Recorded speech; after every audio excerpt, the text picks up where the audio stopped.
नमस्कार, स्वागत है आपका यूजी न्यूज में और मैं हूं आपके साथ सना चौधरी। और तो प्रदेश की बड़ी खबरों के साथ पहली खबर की तरफ रुख करते हैं, जहां गाजियाबाद के भोजपुर इलाके में खसरा नंबर 268 और 278 पर अवैध खनन की सूचना मिलने के बाद एसडीएम मोदिरा डॉक्टर पूजा गुप्ता ने अपनी टीम के साथ औचक निरीक्षण किया। मौके पर भारी मात्रा में अवैध खनन होता मिला, जिसकी परमिशन नहीं थी। जिसके बाद प्रशासन ने तत्काल कार्रवाई करते हुए 8 डंपर और 2 पोकलैंड मशीनों को जब्त कर लिया है। थाना भोजपुर भेज दिया गया है, जिसकी अनुमति नहीं थी और वहां मौजूद खनन करते हुए पाए गए थे। देखिए इस रिपोर्ट।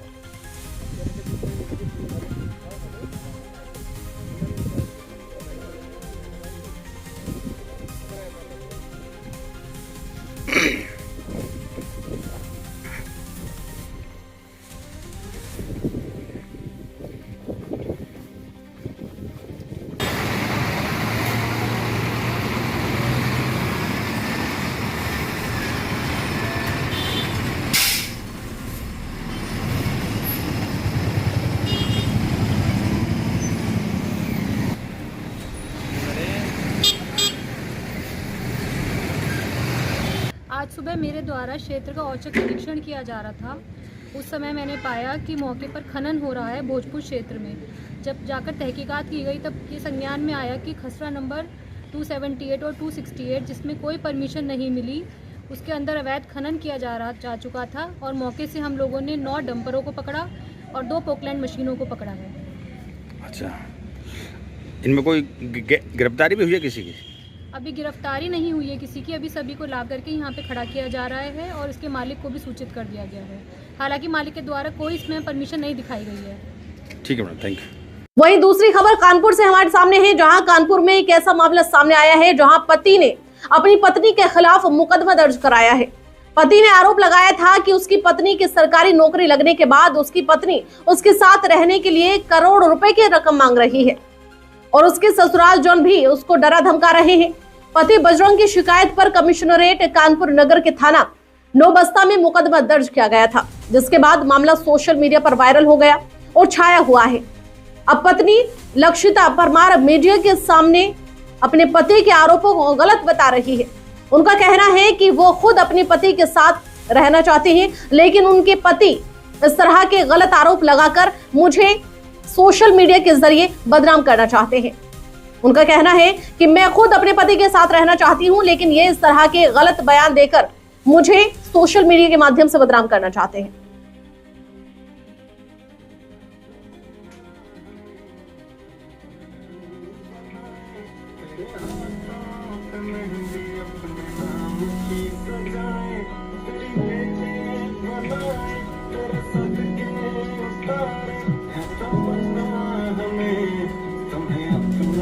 मेरा नाम लक्षिता है। मैम, पति बजरंग द्वारा कानपुर पुलिस से शिकायत की गई है कि जो मारपीट है वो आपके द्वारा की जाती है। उनकी आपकी पढ़ाई में उन्होंने मदद की, नौकरी लगवाने में मदद की और नौकरी लगने के बाद से आप बदल गई और 1 करोड़ रुपए साथ रहने के लिए मांग रही है। क्या मामला है मैम? क्या सच्चाई है इसकी? जी, जो आरोप लगाए हैं कि 1 करोड़ की मांग करी है वो बिल्कुल झूठा आरोप है। मैंने अपने हस्बैंड से कभी किसी चीज़ की, किसी रुपए की डिमांड नहीं करी, ना मैंने पहले करी था, मैंने ना करूँगी कभी। मुझे उनके साथ रहना है और साथ रहने के लिए मैंने कभी 1 करोड़ रुपए की मांग नहीं करी है। लोग अलग होते हैं तो लोग डिमांड करते हैं, सेपरेट होते हैं तो करते हैं। साथ रहने के लिए मैंने कभी कोई डिमांड नहीं करी। और जब मैं 12 दिसंबर को कानपुर गई थी अपने माता पिता, अपने भैया के साथ, तो मैं रहने गई थी, जिसमें वो झूठा आरोप लगा रहे हैं कि अपहरण किया। सर, जब मैं अपने पेरेंट्स के साथ जा रही हूँ तो वो कैसे अपहरण हो सकता है? जब मैं रिसेप्शन पे 2 घंटे उनका नीचे हम वेट कर रहे हैं, वो नीचे नहीं आ रहे हैं, तो वो अपहरण नहीं है, वो झूठा आरोप है जो उन्होंने लगाया है। मैम, कब शादी हुई है, कब नौकरी लगी थी आपको? सर, मेरी 22 फरवरी 2023 में शादी हुई थी और मेरी नौकरी 17 अगस्त 2023 में लगी थी। जो बता रहे हैं कि एग्जाम और जो अन्य जो चीजें होती है वो पहले ही क्लियर हो गई नौकरी संबंध? जी, मेरी सारी पढ़ाई, मेरी गवर्नमेंट जॉब की प्रिपरेशन, वो सब शादी से पहले करी है। मेरे हस्बैंड ने इसमें कोई हेल्प नहीं किया। मैम, कानपुर पुलिस ने भी पूछताछ की होगी, क्या कुछ पक्ष है आपने? कानपुर पुलिस ने मुझे आश्वासन दिया है और भरोसा दिलाया है कि जो भी सच है वो सामने लाएंगे और जब सच सामने आएगा तो सबको पता ही लगेगा कि कौन सच है कौन झूठ है। और कार्रवाई वो कर रहे हैं, उसकी जांच भी वो बारीकी से कर रहे हैं।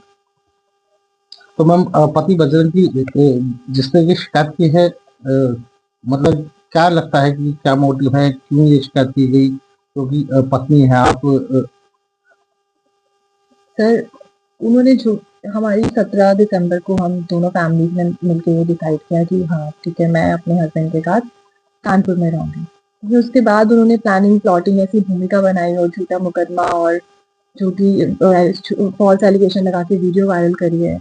उसके पीछे सर मतलब मेरी जो छवि धूमिल करी है, मेंटल ट्रॉमा, मेंटल स्ट्रेस और इतना टॉर्चर जो हम सह रहे हैं, वो पता नहीं सर उनकी क्या मंशा है इसके पीछे। मुझे इतना अच्छा आप क्या चाहती हैं? सर मैं तो रहना चाहती हूँ, मैं पहले भी कह रही थी, मैं अभी भी कह रही हूँ, मुझे उनके साथ रहना है।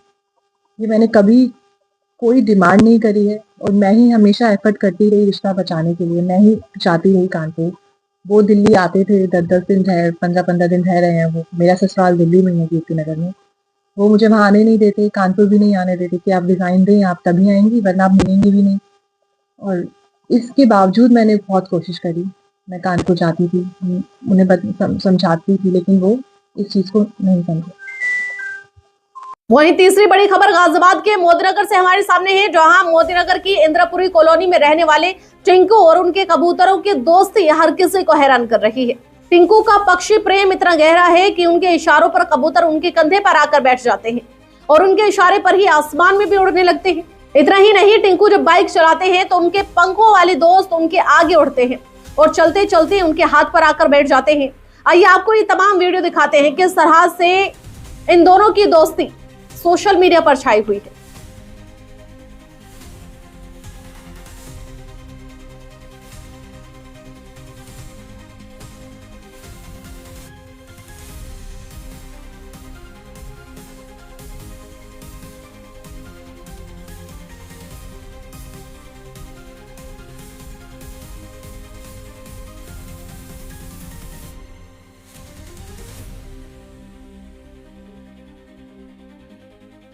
विजेंद्र कुमार, कहाँ रहते हो? इंद्रापुरी।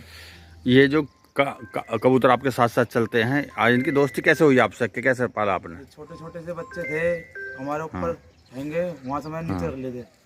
हाँ। मेरे साथ ही खाते हैं, मेरे साथ ही पीते हैं। हाँ। अब मैं जैसे खाना खाता हूँ तुरंत आते हैं मेरे दौरे, बैठते हैं मेरे दौरे पलंग पे, मेरे बेड पे, मेरे बच्चों के साथ खेलते हैं और मेरे साथ भी खेलते हैं। हम बाइक पर चलते हैं मेरे साथ साथ, जैसा मैं खाता हूँ वैसे खाते हैं मेरे साथ में। अच्छा, क्या नाम है इनका? इसका रेंजो है, दूसरे का? इसे रानी बुलाते हैं। अच्छा, कितने दिन से है ये आपके पास में? मेरे पास में लमसम 5-6 महीने से है। अच्छा, अगर जैसे आप जाएंगे बाहर तो आपके साथ जाएंगे? बिल्कुल ये एकदम। बाइक पे बैठे क्या बाइक ऊपर? बाइक के साथ साथ चलेंगे।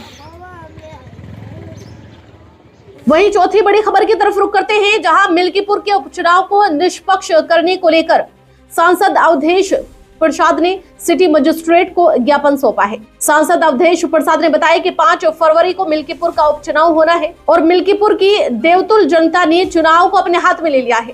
भारतीय जनता पार्टी चुनाव बुरी तरह से हार रही है। सरकार और भारतीय जनता पार्टी के नेताओं को भी पता है इस चुनाव में जो अधिकारी कर्मचारी की ड्यूटी लगाई जा रही है वह भारतीय जनता पार्टी के कभी न कभी पदाधिकारी कार्य करता रहे हैं, उनको लगाना चाहते हैं। और कुछ ऐसे भी लोग हैं जो मरे हुए हैं, उनका वोट डालना चाहते हैं। कुछ ऐसे भी लोग हैं जो प्रदेश में रहते हैं, यहाँ नहीं रहते हैं, उनका भी वोट डालना चाहते हैं। और यहाँ लोग पर्ची नहीं दे रहे हैं जिससे समाजवादी पार्टी पर वोट न डाली जा सके। इन सारी बातों को लेकर हम लोग चुनाव आयोग में मिलेंगे, इन सारी बातों को लेकर हम चुनाव आयोग से मिलेंगे और जिले के चुनाव अधिकारी को ज्ञापन भी सौंपेंगे। और उनको सुझाव भी दिया था कि अगर निष्पक्ष चुनाव आप कराने हैं तो कोई हम नहीं कह रहे हैं समाजवादी पार्टी के दफ्तर से लीजिए, आपके पास स्वयं है। अभी 4 जून को जो नतीजा आया है, मिल्कीपुर का चुनाव भी हुआ है संसदीय का, वहाँ के जो 88 अधिकारी थे, जो कर्मचारी थे, अगर वो सेवानिवृत्त नहीं हुए हैं, अगर उनकी मृत्यु नहीं हुई है और सर्विस व्याप्त है तो उन्हीं में से ले लीजिए, या अगर न मिले तो 22 में चुनाव हुआ है, 22 में आप ले लीजिए। और इसमें ये हिंदुस्तान की आज़ादी के बाद पहला अवसर है। हमें तो सौभाग्य है, हम तो 9 बार के विधायक हुए, हमारी पत्नीजा पंचायत अध्यक्ष और यहाँ की महान जनता ने हमें सांसद। ये हिंदुस्तान की आजादी के बाद ये पहला इतिहास है जबकि पीडीए के जो कर्मचारी हैं उनको इग्नोर किया जा रहा है। ये लोकतंत्र का अपमान है और आचार संहिता का उल्लंघन है। उसमें इस बात का है कि कहीं जात बिरादरी के आधार पर चुनाव में लड़ा जाए, लेकिन यहाँ के अधिकारी सरकार के दबाव में भारतीय जनता पार्टी के दफ्तर से जो सूची में रही है, दफ्तर में सूची लगे हुए लोगों को ड्यूटी दे रहे हैं। इसके संबंध में हम मिले भी थे, हमारे साथी नेता सब लगे थे, ज्ञापन दिया था। आज भी हम देंगे और ज्ञापन केवल नहीं देंगे, हम चुनाव आयोग से, हमारे नेता माननीय अखिलेश जी चुनाव आयोग से संपर्क में हैं, यहाँ की चिट्ठी बातें वो भेजेंगे। जरूरत पड़ेगी तो प्रतिनिधिमंडल भी चुनाव आयोग के पास दिल्ली जाएगा, इस बात की पूर्ण मांग करेगा कि पीडीए को इग्नोर करके और भारतीय जनता पार्टी की जो दफ्तर से सूची मिल रही है उन्हीं को पीठासीन अधिकारी, उन्हीं को चुनाव में गणना के लिए वो डालने ले रहा है। और दूसरी बात, सबसे ज्यादा बहुत आश्चर्य की बात है कि जो बीएलओ हैं, बीएलओ को पर्चियां नहीं दी जा रही है। अगर 500 वोट है 150 पर्चियां दी जा रही है।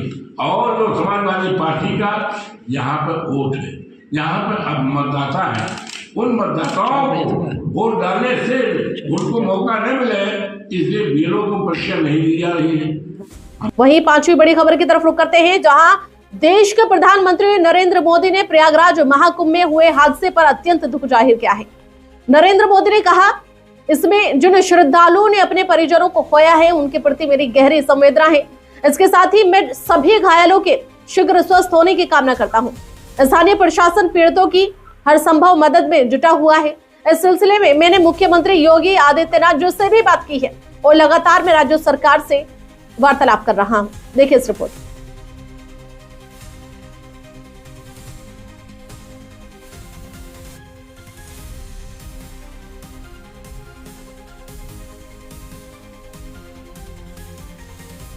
उत्तर प्रदेश की बड़ी खबरों के साथ फिलहाल के लिए इतना ही। मैं सना चौधरी।